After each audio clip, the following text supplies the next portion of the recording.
ajukan penangguhan penahanan pengacara tersangka kasus produksi film porno, Siskae sebut kliennya alami gangguan jiwa.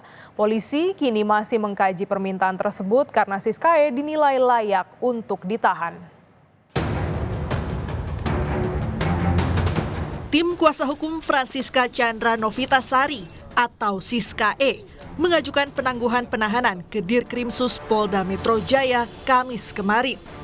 Penangguhan penahanan itu diajukan atas sejumlah pertimbangan, salah satunya karena Siskae mengalami gangguan kejiwaan. Tovan Agung selaku pengacara Siskae akan menjadi penjamin terhadap penangguhan tersebut.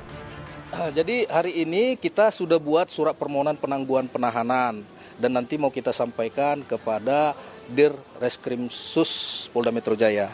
Informasinya, tapi kita belum menerima surat dari rumah sakit bahwasanya Siskanya ada mengalami gangguan jiwa, seperti itu dia.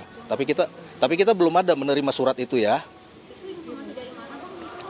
Itu informasi yang kita terima dari manajer. Sejak kemarin, Polda Metro Jaya resmi menahan selebgram tersangka film porno produksi Jakarta Selatan, Siskae. Penahanan terhadap Siskae akan berlangsung selama 20 hari ke depan. Polisi menyebut penahanan dilakukan untuk mempermudah penyidik dalam memeriksa tersangka. Siskae dinilai patut diduga dengan sengaja menyetujui untuk melakukan kegiatan bermuatan pornografi. Kemudian penyidik melakukan tindakan penahanan terhadap tersangka S untuk memudahkan proses penyidikan selanjutnya, maka penahanan dilakukan karena saudari S patut diduga atau disangka melakukan tindak pidana dengan sengaja atau dengan persetujuan dirinya melakukan kegiatan-kegiatan yang bermuatan pornografi. Rabu malam, Siskae dijemput paksa polisi setelah berkali-kali mangkir dalam panggilan penyidik. Siskae ditangkap oleh penyidik Subdit Siber Ditreskrimsus Polda Metro Jaya di salah satu apartemen di Jalan Senturan Raya, Sleman, Yogyakarta. Setibanya di Polda Metro Jaya, Siskae langsung menjalani tes kesehatan termasuk tes urin narkoba dengan hasil negatif. Sebelum dijemput paksa, Siskae berkali-kali mangkir dari panggilan penyidik. Panggilan pertama dilayangkan pada 8 Januari 2024. Saat itu Siskae tidak hadir dengan alasan urusan keluarga. Panggilan kedua pun dilayangkan pada 15 Januari 2024. Siskae kembali mangkir dengan alasan tak menerima surat panggilan polisi. Di tanggal 19 Januari, penyidik kembali menjadwalkan pemanggilan Siskae dan lagi-lagi ia mangkir. Selain Siskae, penyidik Subdit Siber Ditreskrimsus Polda Metro Jaya juga menetapkan 10 orang lainnya yang merupakan pemeran film porno Jakarta Selatan sebagai tersangka. Penyidik memutuskan untuk tidak menahan 10 pemeran dan hanya dikenakan wajib lapor 2 kali dalam seminggu. Tim Liputan, Kompas TV. Informasi terkini kita tanyakan langsung kepada jurnalis Kompas TV Nanda Aprilia di Polda Metro Jaya. Nanda, bagaimana kelanjutan proses penangguhan penahanan yang diajukan Siskae? Apa saja yang menjadi pertimbangan polisi?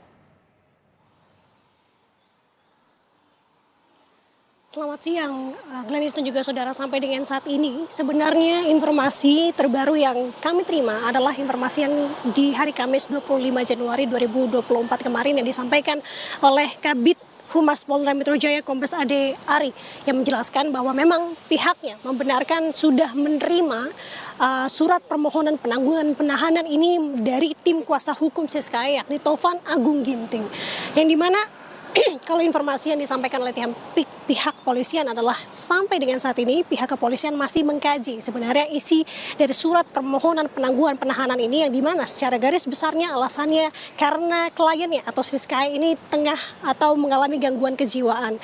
Kemudian dari hal tersebut pihak kepolisian ini akan mendalami terkait dengan pernyataan yang memang digaungkan atau dilayangkan oleh tim kuasa hukum Siskae Tovan Agung Ginting yang menyebut klien ini mengalami gangguan kejiwaan dan Dan untuk lebih jelasnya terkait dengan ranah tersebut, pihak kepolisian saat ini tengah mengerahkan sepenuhnya kepada tim penyidik di Reskrimsus Polda Metro Jaya untuk menangani terkait dengan surat permohonan tersebut. Jadi artinya sampai dengan saat ini apakah surat permohonan tersebut sudah dilakukan penanganan lebih lanjut, kita masih menunggu informasi yang disampaikan oleh pihak kepolisian sampai dengan saat ini. Dan kalau kita bisa mengingat kembali terkait dengan surat permohonan penangguhan penahanan ini yang disampaikan oleh tim kuasa hukumnya Taufan Agung Ginting, bahwa ini disampaikan ke pihak di Reskrimsus Polda Metro Jaya hari Kamis 25 Januari 2024 kemarin.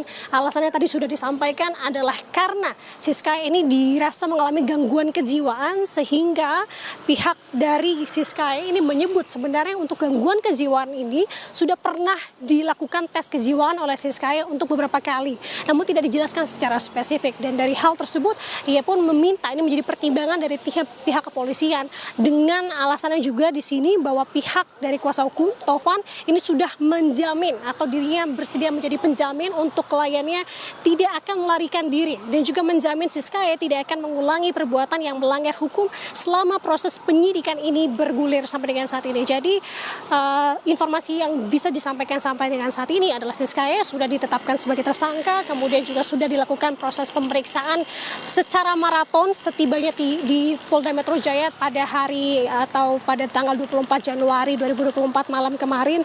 Kemudian beberapa alasannya Siska ini sudah ditetapkan atau ditahan di Mapolda Metro Jaya karena pertama, Siska ini dinilai tidak kooperatif selama 3 kali panggilan lebih ketika ia sudah ditetapkan sebagai tersangka.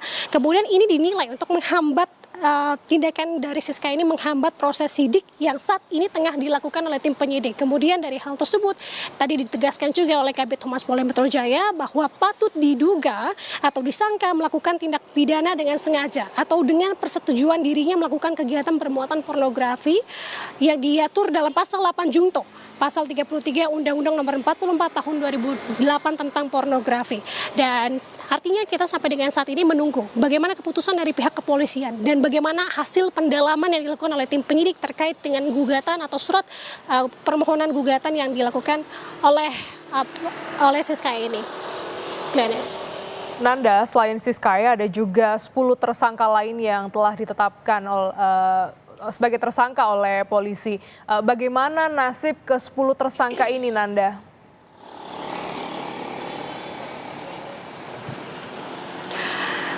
Iya, tampaknya ada perbedaan nasib di sini, Glenis dan juga saudara. Berbeda dari Siska yang dimana ia sudah ditetapkan sebagai tersangka, kemudian juga sudah dilakukan proses penahanan oleh tim kepolisian di sini.